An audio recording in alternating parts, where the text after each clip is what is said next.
Hello friends, welcome back to my channel. Hanumisha की जोड़ी में आप सभी लोगों का स्वागत है। कैसी है मेरी यूट्यूब फैमिली? आई थिंक बहुत ही अच्छी और पॉजिटिव होगी।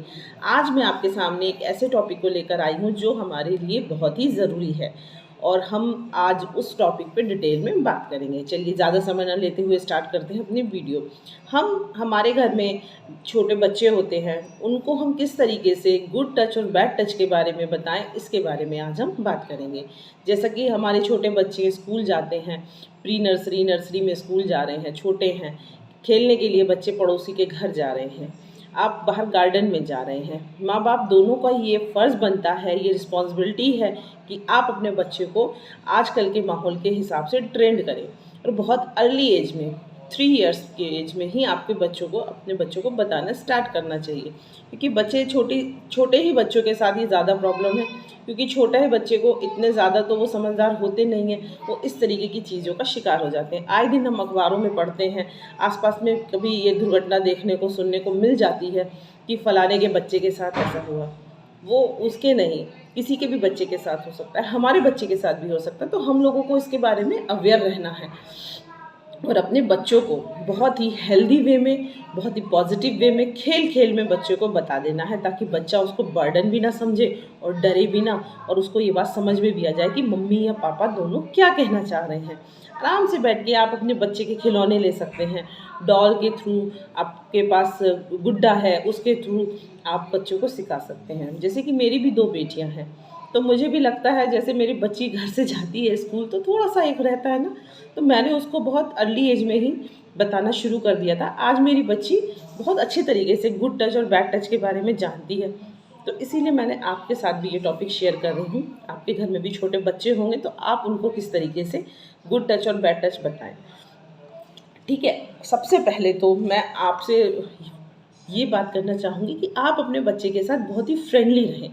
खासकर मदर फादर, हमारा फ़र्ज़ बनता है कि सिर्फ बच्चे को अच्छी एजुकेशन देना, अच्छे कपड़े देना और अच्छा खाना पीना, अच्छा घर इन्वायरमेंट देने के लिए हम इतने बिज़ी हो गए हैं कि बच्चों की जो बेसिक बातें होती हैं ना, हम उनके साथ डिस्कस नहीं कर पाते कई बार।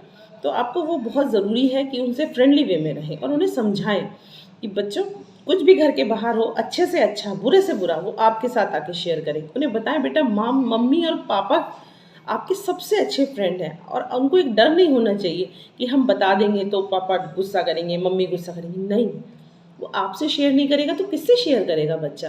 तो आपको अपने घर का माहौल ऐसा रखना है कि बच्चा इजी वे में आके आपको हर चीज़ बताए। उसकी आदत पड़ जानी चाहिए कि वो आपको अपनी सारी रूटीन बताए। आप वर्किंग हैं, शाम को आके पूछे, बेटा आज आपने सारा दिन क्या क्या किया, स्कूल में क्या किया, आप किस फ्रेंड के यहाँ खेलने गए, कौन हमारे घर खेलने आया, आपने कौन कौन से गेम खेले, वाह ये वो। तो बच्चा ना थोड़ा आपके साथ इन्वॉल्व होना शुरू होगा। एक समय वो आ जाएगा ना कि आपको अपने बच्चे से पूछने की ज़रूरत नहीं पड़ेगी, वो खुद आके कहेगा मम्मी आज मैंने ये किया। आप नहीं सुनेंगी ना तो उसको गुस्सा आना चाहिए कि अरे मम्मी आप मेरी बात नहीं सुन रही हैं। इस तरीके से होना चाहिए माहौल। ठीक है, तो ये सिर्फ जो अर्ली एज में आप बच्चों के साथ जो ये फ्रेंडली बिहेवियर, बच्चों को सब बताना, उसकी सब सुनना स्टार्ट करेंगे, कि आगे चल के आपके लिए बहुत बेनिफिट रहेगा उसका। टीन एज में आके आपको लगेगा कि हाँ, आपने जो किया था ना छोटे से स्टार्ट, अब उसका बहुत ज़्यादा मुझे बेनिफिट हो रहा है। ठीक है, आप बच्चे को किस तरीके से बताएं, चलिए बताती हूँ मैं आपको। जैसे कि मेरे पास ये डॉल है, मेरी बेटी, ये उसके थ्रू मैं आपको बता रही हूँ। जैसे ये डॉल है, आप बच्चे को बताएं, बेटा आपके बॉडी के 4 सेंसिटिव पार्ट्स होते हैं जिसे कोई स्ट्रेंजर नहीं छू सकता। कौन छू सकता है, कौन नहीं छू सकता है, वो भी मैं आगे आपको बताऊंगी। आप बताइए, लिप्स है, लिप्स को कोई ऐसे ऐसे करके टच कर रहा है? नो, ये गलत है। आपके ब्रेस्ट को, आपके चेस्ट को कोई इस तरीके से छू रहा है, ऐसे हाथ रख के बात कर रहा है या टच करना चाह रहा है, ये गलत है। आपके जेनिटल एरिया को बेटा कोई टच कर रहा है, गलत है। बाहर से कर रहा हो गलत है, अंदर से कर रहा हो वो तो बहुत ही ज़्यादा गलत है। आपका हिप एरिया, इसको कोई टच नहीं करेगा। ठीक है, मम्मी है, पापा हैं, दादी हैं, नानी है, मामी है, मासी है, बुआ है। आप स्कूल में जाते हैं तो वो वहाँ पे जैसे बुआ जी कहते हैं बहुत सौ के स्कूल्स में, तो वहाँ पे वो हैं, दाई है, वो है, वो आपको दाइमा कहते हैं, वो आपको टच कर सकती है, नहलाते टाइम टच कर सकती है। आपके कपड़े चेंज कर रहे हैं, गंदे हो गए हैं तो टच कर सकती है, वॉश कर रही है तो टच कर सकती है।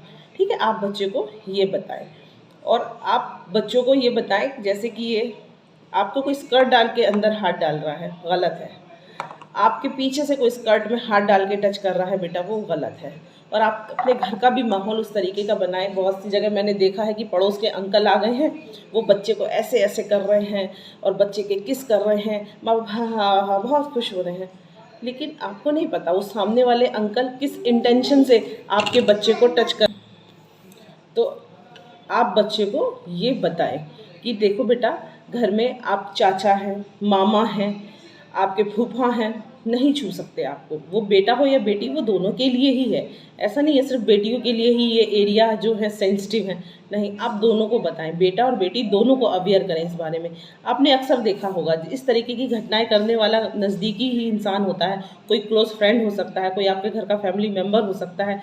आजकल तो इस तरीके से समाज में घटनाएं देखने को हमें मिल रही हैं, शर्मसार कर दिया है कि कई बार तो दादा भी निकल जाते हैं, चाचा भी निकलते हैं, मामा भी निकल जाते हैं, जो आप विश्वास भी नहीं कर सकते, जिनके साथ आप अपना दुख शेयर कर रहे हैं, सुख शेयर कर रहे हैं, वही आपके घर में आके आपके बच्चों के साथ इस तरीके की घटना को अंजाम दे रहे हैं। आप बताइए कि बच्चों को कहीं घूमने, और बहुत ही कम ऐसी जगह होती हैं जहां आपका बच्चा सेफ होता है, ये बात सच है, आज का समाज ही ऐसा है। आप बच्चों को बताएं कि आप किसी बच्चे के घर भी खेलने जा रहे हैं तो बेटा वहाँ भी वो बच्ची के जो पापा हैं, मतलब अंकल हैं आपके, वो भी आपको नहीं इस तरीके से कर सकते। बच्ची आपका कोई बाहर का स्ट्रेंजर है, कोई आपका बहुत जान पहचान का दोस्त है, मीन्स कोई छोटा बच्चा, आजकल बच्चे भी इस तरीके की घटनाएं कई बार करने लगते हैं। आजकल जो टीवी में और जो आजकल यूट्यूब चल रहा है, बच्चे देखते हैं, माँ बाप ने टीवी लगा के फ़ोन लगा के दे दिया। टीवी तो फिर भी गनीमत है, सब चीज़ें उसमें तो आपके अंडर कंट्रोल रहती हैं, लेकिन फ़ोन देखते देखते कब क्या आ जाए वो आपके कंट्रोल में नहीं है। तो इसीलिए आप बच्चों की एक्टिविटीज़ में भी, दो बच्चे अगर अकेले भी खेल रहे हैं ना, आप उसको भी ध्यान रखिए कि बच्चे किस तरीके का गेम खेल रहे हैं, क्या बातें कर रहे हैं। आपको इन सब चीज़ों के बारे में अवेयर रहना पड़ेगा। अगर आप इस तरीके की घटनाओं से अपने बच्चे को बचाना चाह रहे हैं तो आपको ध्यान रखना पड़ेगा कि अगर दो बच्चे भी हैं, सेम एज के हैं, कोई थोड़ा भी बड़ा है, आप ये मत सोचें मेरा बच्चा तो 4-5 साल का है, छोटा है या नहीं है, ये तो कोई बात नहीं, बच्चे खेल रहे हैं, नहीं। आप उस पर एक बाज की नज़र रखिए, आपके बच्चे कौन सा गेम खेल रहे हैं, क्या खेल रहे हैं, क्या बातें कर रहे हैं। समझ रहे हैं आप मेरी बात, किस तरीके से आपको अपने बच्चे को बताना है। घर में अक्सर मेड होती है, वो काम करती हैं, भाई आप वर्किंग हैं, आप जा रहे हैं, तो वो आपके बच्चों को नहला रही है, धुला रही है, खिला रही है, पिला रही है, लेकिन बच्चे को एक समय होता है ना कि छोटों को तो पता नहीं है कि सामने वाला किस इंटेंशन से छू रहा है, लेकिन जब बच्चे थोड़े बड़े हो जाते हैं तो वो इंटेंशन भी बहुत अच्छे से समझ जाते हैं।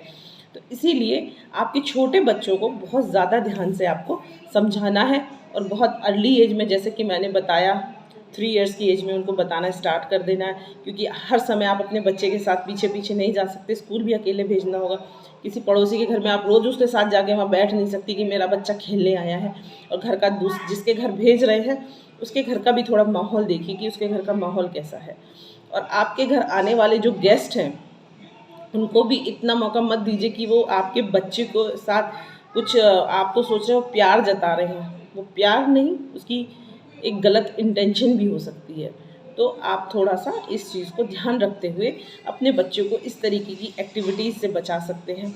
बच्चा आपका जैसे स्कूल जा रहा है, और एक बात का ध्यान रखिएगा जो मैं आगे बताने जा रही हूँ, स्कूल से आया है, थका हुआ है, खाना पीना नहीं खा रहा है, अच्छे से पढ़ नहीं रहा है। पहले बच्चा बहुत अच्छी परफॉर्मेंस दे रहा था, हर स्कूल की एक्टिविटीज़ में पार्टिसिपेट कर रहा था, लेकिन अब उसका मन नहीं कर रहा है। आप उसको मत सोचिए बच्चा जो है ना पढ़ना नहीं चाह रहा है, काम नहीं करना चाह रहा है, अरे दोस्ती ऐसे होंगे, नहीं हो सकता है वो बेचारा बच्चा इस दुर्घटना से ग्रसित हो, उसके साथ इस तरीके की एक्टिविटीज़ हो रही हो, और डर की वजह से या किसी और वजह से बता ना पा रहा हो आपको, भले उसको ये नहीं पता कि ये गलत है, कि छोटा बच्चा इन सब चीज़ों को नहीं समझता, लेकिन उसको फिजिकली और मेंटली तो उसको उस चीज़ का प्रेशर उसके ऊपर ज़रूर होगा, क्योंकि उसके साथ कुछ ऐसा अलग हो रहा है जो कभी उसके घर के उसकी मम्मी पापा ने नहीं किया, कोई और कर रहा है, लेकिन वो भी क्लोज है, लेकिन आपसे कह नहीं पा रहा है।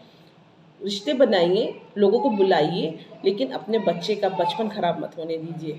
हम लोग आजकल इतने बिजी हो गए हैं बाहरी दिखावे में, प्लस अपने वर्क में, कुछ समय भी इतनी जल्दी निकल रहा है पता नहीं चलता, खर्चे बहुत बढ़ रहे हैं। सब कुछ करिए, वर्क भी करिए, जॉब भी करिए, बिजनेस भी करिए, लेकिन अपने बच्चों को समय भी दीजिए, उसकी बात भी सुनिए, उसको प्यार से उसको टैकल कीजिए। इन सब चीज़ों से आपके प्यार की, आपके समय की बच्चे को बहुत ज़रूरत है, क्योंकि एक बार ये समय चला जाएगा, वो दोबारा नहीं आएगा। बचपन और एक समय आता है कि आप फ्री होते हैं लेकिन आपका बच्चा बड़ा हो चुका होता है, उसकी जिम्मेदारियां अलग हो चुकी है, तो पढ़ रहा है, हायर एजुकेशन के लिए बाहर जा रहा है या जॉब के लिए बाहर जा रहा है, फिर आप बच्चे का समय आप चाहेंगे वो आपको नहीं दे पाएगा, और जब बच्चा समय मांग रहा है तब आप नहीं दे पा रहे हैं। तो आप थोड़ा सा बैलेंस बनाकर चलिए। रिश्ते नाते बहुत ज़रूरी हैं, और बच्चों को समझाइए, और इस तरीके की दुर्घटना आपके बच्चे के साथ घटित ना हो इसका बहुत ज़्यादा खास ख्याल रखिए। ठीक है, अगर आप इस तरीके से अवेयर रहेंगे ना, तो जाहिर सी बात है किसी की हिम्मत नहीं होगी जो आपको उस तरीके से आपके बच्चों के साथ करने की सोचे। और आप भी थोड़े से स्ट्रिक्ट होकर रहिए। किसी की एक्टिविटी किसी और के बच्चे के साथ भी आपको सही नहीं लग रही है, आप उसको कहिए, उसके पेरेंट्स से शिकायत कीजिए कि आपके साथ इस तरीके की घटना हो रही है बच्चे के साथ, आप भी ध्यान रखें। ये बहुत हमारा सिर्फ माँ बाप का अपने बच्चों के लिए नहीं, समाज में किसी भी बच्चे के साथ अगर आपको ऐसा लग रहा है तो आप उसको भी करिए। और बच्चों से कहिए जहाँ भी आपको कुछ गलत ऐसा लगे वहाँ से दूर हट जाइए, शोर मचाइए नो, और उस जगह से बहुत दूर भाग जाइए। सेफ जोन आपका घर हो सकता है, अगर घर में माँ बाप जहाँ पे हैं घर के पास हो रहा है। दूसरी बात, आपके स्कूल में अगर इस तरीके की कुछ घटना मिली है, अगर स्कूल में कुछ ऐसी घटना हो रही है, वो मैम को, उस समय पेरेंट्स वहाँ नहीं हैं तो मैम को बताएं। और अगर आप स्कूल में हैं, आपकी जो दाई माँ होती हैं वहाँ पे, बुआ जी भी बुआ भी बोलते हैं बहुत से लोग, उसको बताइए, उनको कहिए कि इस तरीके से अंकल ने, इस भैया ने, या जिसने भी इस तरीके की घटना का अंजाम दिया, बोले बेटा आपको वहाँ बताना है। अगर आप किसी के घर खेलने गए हैं, वहाँ आपके अंकल हैं या जिस बच्चे का बड़ा भाई या छोटा भाई कुछ भी है, वो अगर आपको लगता है इस तरीके की घटना कर रहा है, तो आप उसको भी बताइए कि आपको उसकी फ़ौरन अपनी फ्रेंड की मम्मी को बता देना है कि ये अंकल या आंटी ने अंकल ने और भैया ने मुझे इस तरीके से टच किया है। समझ रहे हैं? तो आप अपने बच्चों को इस तरीके से अवेयर कर सकते हैं। चलिए, मैं अपनी आप वीडियो को विराम देती हूँ और उम्मीद करती हूँ आपको मेरी वीडियो बहुत अच्छी लगी हो, और प्लीज़ मेरे चैनल को लाइक एंड सब्सक्राइब कीजिए। नमस्कार।